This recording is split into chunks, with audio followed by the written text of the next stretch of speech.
Pemirsa, menjelang Pilkada Serentak, Pilgub Bali dan Pilbub Klungkung serta Gianyar 20 Juni mendatang, Ketua DPP PDIP Imade Urip tak kenal lelah turun langsung mengamankan kemenangan pasangan calon paslon gubernur dan wakil gubernur nomor urut 1 Wayan Koster dan Cokorda Oka Harta Ardana Sukawati Koster Aceh di seluruh Bali.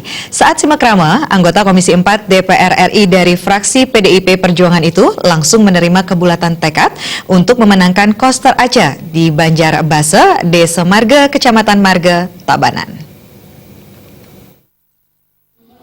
Selain menerima kebulatan tekad untuk memenangkan Koster Aceh di Banjarbase, anggota DPR RI 4 periode ini bersama anggota DPRD Bali fraksi PDIP Ketut Purnaya, anggota fraksi PDIP DPRD Tabanan Putu Eka Nur Cahyadi dan Wayan Sudiana, dan Sekretaris PAC PDIP Kecamatan Marga Gede Oka Widaya, beserta tim pemenangan satu jalur Kecamatan Marga, kembali menerima kebulatan tekad memenangkan Koster Aceh di Wantilan Banjarcau, Desa Tua Marga Tabanan. Bahkan kebulatan tekad di Wantilan yang dibantu Wayan Koster itu dihadiri sekitar 800 warga Banjarcau, diantaranya Ketua LM3, Ketua Kelompok Tani, PKK, STT, Sekegong, Angklung, dan Pecalang yang menargetkan kemenangan 80% suara. Ketua LM3 Banjarcau Iwayan Suwitanaya mengakui LM3 yang didirikan 2004 lalu sampai sekarang tetap berjalan sukses berkat pembinaan dan perjuangan Made Urip, sehingga dana bantuan terus bertambah. Selain bantuan yang diberikan Made Urip, kader PDIP yang maju menjadi calon gubernur Bali Wayan Koster telah membantu berupa pembangunan SMP dan Wantilan Banjarcau.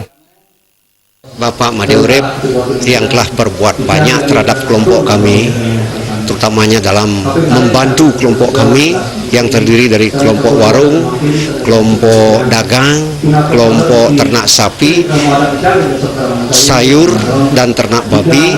Dari berkat bantuan beliau, Pak Urip, maka kami di kelompok LM3 sepakat memenangkan satu jalur minimal 80% suara untuk memenangkan pasangan calon gubernur Koster Aceh.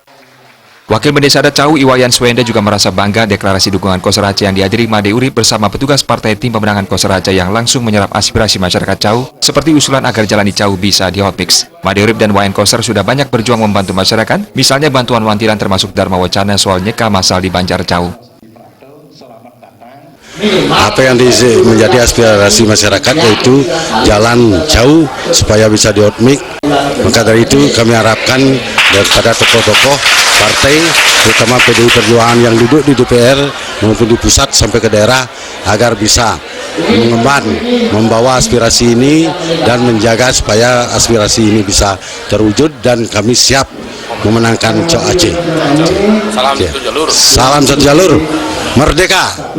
Made Urip kembali menginstruksikan seluruh kader partai di semua tingkatan jangan terlena dengan hasil survei dan perpatokan kemenangan 70%. Bila perlu lebih, target kemenangan melebihi 70% dengan terus turun ke masyarakat dan bekerja keras membantu aspirasi masyarakat. Banjarcau dengan 1.000 lebih suara diminta jangan sampai kalah dengan Banjar yang suaranya lebih kecil karena lebih pintar berpolitik. Deklarasi memenangkan Koster Aceh harus diwujudkan dengan lebih dari 80% suara. Jika sudah kompak dan tetap semangat satu jalur, semua aspirasi dan bantuan akan diperjuangkan, seperti bantuan LM3 yang sudah bertahun-tahun dinikmati masyarakat. Ketut Purnaya mengatakan hasil survei final SMRC dari 9 kabupaten kota, hanya Denpasar saja yang kalah tipis dan sisanya Koster Aceh menang mutlak. Wayan Sudiana alias Gading yang meminta kesepakatan harus dijaga untuk memenangkan Koster Aceh. Selaku petugas partai, Putu Eka Nur Cahyadi juga mengungkapkan di Banjarcau saja ada 1.000 lebih pemilih. Saat Pileg 2014 lalu, suara PDIP di Kecamatan Marga mencapai 70% lebih. Ini menjadi modal untuk kemenangan Koster Aceh di Kecamatan Marga.